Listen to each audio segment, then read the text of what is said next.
semuanya, assalamualaikum warahmatullahi wabarakatuh. Ketemu lagi sama aku Hanifah. Apa kabar guys? Semoga kalian selalu sehat, baik-baik aja kayak biasa. Untuk kalian baru pertama kali nonton video aku juga selamat datang, selamat nonton. Jangan lupa like video ini kalau kalian suka dan subscribe channel aku ya, biar nggak ketinggalan video-video baru dari aku. Hari ini kasus yang mau aku bahas, modusnya itu kayak udah sering banget sih didengar. Tapi akhir dari kasus kali ini plot twist banget guys. Kira-kira gimana ya cerita lengkapnya? Langsung aja yuk kita bahas.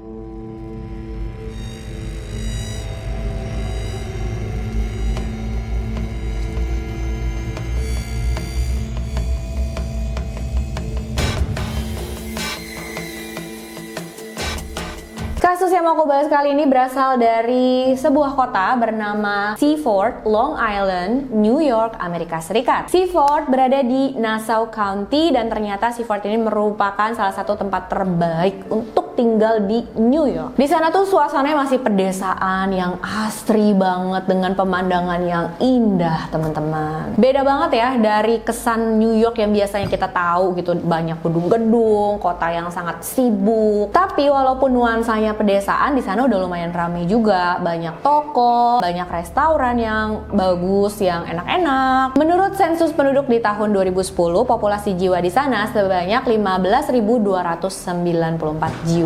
Nah, salah satu penduduk yang tinggal di sana adalah seorang wanita bernama Jean Ebert, umurnya 73 tahun. Dia tinggal di sana dari tahun 1984 dan Jean ini punya 4 orang anak yang bernama Diana, Wendy, Melissa, dan Rusty. Saat itu Jean tinggal sendiri, tapi aku nggak bisa dapat info pastinya suaminya itu meninggal atau dia berpisah dengan suaminya gitu ya. Yang jelas memang saat itu Jean tinggal sendiri dan anak-anaknya juga udah nggak tinggal sama dia karena semua keempat anaknya itu udah menikah, udah punya keluarga sendiri. Walaupun begitu, Jean bukanlah wanita tua yang kesepian ya teman-teman, karena dia selalu berkabar dengan anak dan cucunya. Anak-anaknya juga beberapa kali gitu ya dalam satu bulan berkunjung ke rumahnya, dan dia juga bilang punya beberapa aktivitas hobi yang suka dia lakuin untuk menghilangkan rasa sepinya ini. Salah satunya adalah mengisi teka-teki silang. Nah, kejadiannya itu pada tanggal 20 Januari 2022 kemarin nih teman-teman. Jadi pagi hari itu Jean mendapatkan telepon dari seseorang. Terus pas dia angkat, tiba-tiba ada suara pria yang sedang nangis-nangis guys. Awalnya Jean kaget, tapi dia ingat, oh iya aku kan punya menantu nih, dan menantunya ini memang kayak suka ngeprank dia, ngerjain gitu lah ya teman-teman, lelucon biasa aja. Dan saat itu Jean pikir, oh pasti ini nih ya lagi ngerjain aku nih gitu. Tapi ternyata nggak sesuai dengan dugaannya guys. Laki-laki di telepon itu tiba-tiba bilang, nenek aku butuh bantuan, aku mengalami kecelakaan mobil, aku dituduh sama petugas menyetir mobil sambil mabuk, dan dia bilang aku ditahan, aku baru bisa dibebaskan kalau bisa membayar uang jaminan. Wah, panik banget ya pastinya orang kalau dapat telepon kayak gini. Apalagi memang Jean itu kan punya beberapa cucu. Ini ada yang manggil nenek, cucu aku yang mana nih pikirannya kan. Jean tanyalah, terus keadaan kamu gimana sekarang? Kamu nggak apa-apa kan? Dan dijawab ya sama laki-laki yang ada di telepon ini, aku nggak apa-apa, tapi sekarang aku ditahan sama petugas, tolong bantu aku nek gitu. Walaupun panik, Jean masih bisa berpikir, tunggu, ini cucu aku yang mana ya, kata dia. Karena memang dia kan punya beberapa cucu. Nah ternyata yang paling tua itu masih SMP guys, SMP gitu. Kayaknya cucu aku masih SMP, masa iya? Kayaknya nggak mungkin deh dia dibolehin bawa mobil gitu sama orang tuanya. Kok bisa-bisanya gitu ada yang lapor begini. Mulai ya Jean saat itu curiga, dia mulai mikir, bener nggak ini cucu aku nih? Wah, jangan-jangan aku mau ditipu nih. Dia udah berpikir ke situ nih teman-teman. Tapi memang sebelumnya ternyata Jean itu sering mendapatkan telepon seperti ini yang dia tahu, ini mah tipuan doang gitu kan. Biasanya langsung ditutup aja sama dia. Tapi kali ini Jean kayak pengen ngeladenin aja nih si penipunya. Nah, sebelum meladeni si penipu ini dan meyakinkan kalau memang ini adalah seorang penipu, Jean telepon dulu ke anak-anaknya. anaknya, apakah kamu baik-baik aja, apakah cucuku itu semua baik-baik aja. Dan setelah mendapatkan konfirmasi ya dari anak-anaknya, iya baik-baik aja kok semuanya, bener dong ini penipu gitu ya, langsung lah diladenin nih sama Jin. Jin itu kayak pura-pura mau ngebantu. Oh iya, kamu sekarang ada di mana? Apa yang harus nenek lakukan kalau mau membantu kamu? Terus Jin juga bilang, tapi kamu jangan bilang-bilang sama ibu kamu ya, jangan sampai dia tahu, pasti dia bakal marah banget. Udah biarin aja, ini nenek yang akan tangani. Si penelpon yang pura-pura jadi cucunya tadi bilang gini guys, iya nek, makasih ya nek udah mau bantu aku mau nenek nanti ngomong ya sama pengacara aku, nanti dia yang akan jelasin semuanya ke nenek. Nih aku kasih nomornya, nanti nenek boleh yang telepon atau nenek tunggu telepon dari dia. Nah Jin pun menjawab, oke nanti nenek yang urus, beres pokoknya semuanya ya, kamu tenang aja. Ditutup lah teleponnya sama si penipu itu guys. Nah nggak lama kemudian Jin mendapatkan telepon lagi, dan pasti kalian udah bisa nebak dari siapa. Yes, dari pengacara. Jadi dari orang yang mengaku sebagai pengacara cucunya itu. Tapi nggak langsung diangkat nih sama Jin, karena dia mikir-mikir dulu sebelumnya kayak, aduh beneran aku ladenin nggak ya? Boleh nih aku ngeladenin, tapi jangan sampai aku kena nih. Tapi akhirnya setelah beberapa kali ditelepon, Jin memutuskan untuk ya udah angkat deh. Pas diangkat sama Jin, ada suara seorang laki-laki dan dia bilang gini, saya adalah pengacara cucu Anda, nama saya Matt Levin. Terima kasih sudah mengangkat telepon. Cucu Anda sekarang ditahan di pengadilan kota New Jersey. Untuk mengurusnya, saya membutuhkan uang jaminan sebesar $8.000.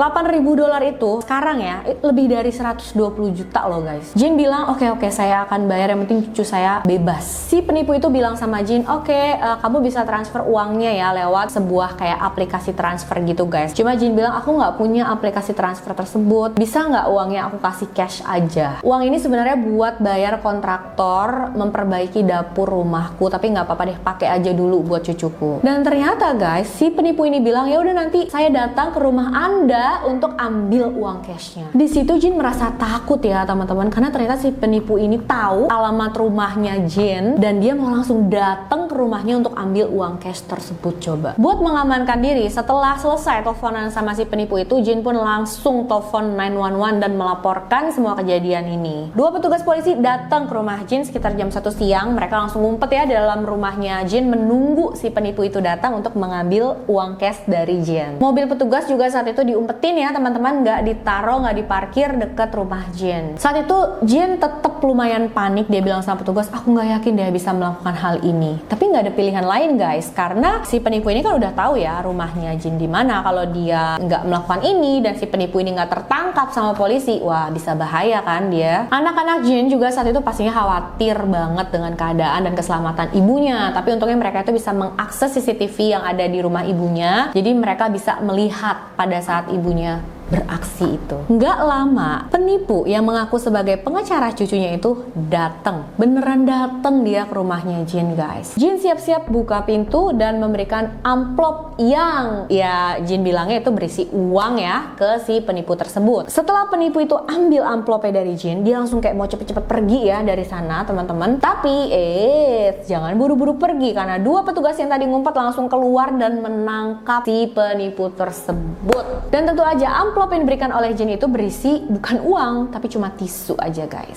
Setelah ditangkap, ketahuanlah identitas pelakunya nih teman-teman, yaitu seorang pria bernama Joshua Estrella Gomez, berusia 28 tahun. Dia berasal dari salah satu desa yang ada di sana. Joshua didakwa dengan percobaan pencurian besar-besaran tingkat 3. Dia adalah satu-satunya orang yang didakwa sehubungan dengan insiden tersebut. Karena kasusnya baru banget ya teman-teman, hukuman untuk dia itu belum ditentukan, dan petugas juga masih berusaha untuk mencari komplotannya si Joshua ini, karena nggak mungkin banget dia melakukan penipuan ini terus beraksi sendirian nih guys. Sedangkan Joshua nggak mau kasih tahu ke petugas polisi, jadi ya petugas masih berusaha lah untuk mencari pelaku lainnya. Kita doain aja ya, semoga petugas bisa dengan cepat menangkap semua komplotannya itu, karena kasihan banget loh. Mereka ini memang udah sering melakukan penipuan dari telepon seperti ini, dan korban-korbannya memang biasanya dipilih orang-orang yang sudah lanjut usia Iya guys, aduh kasihan banget ya kalau yang sampai kena gitu guys, tabungan hari tuanya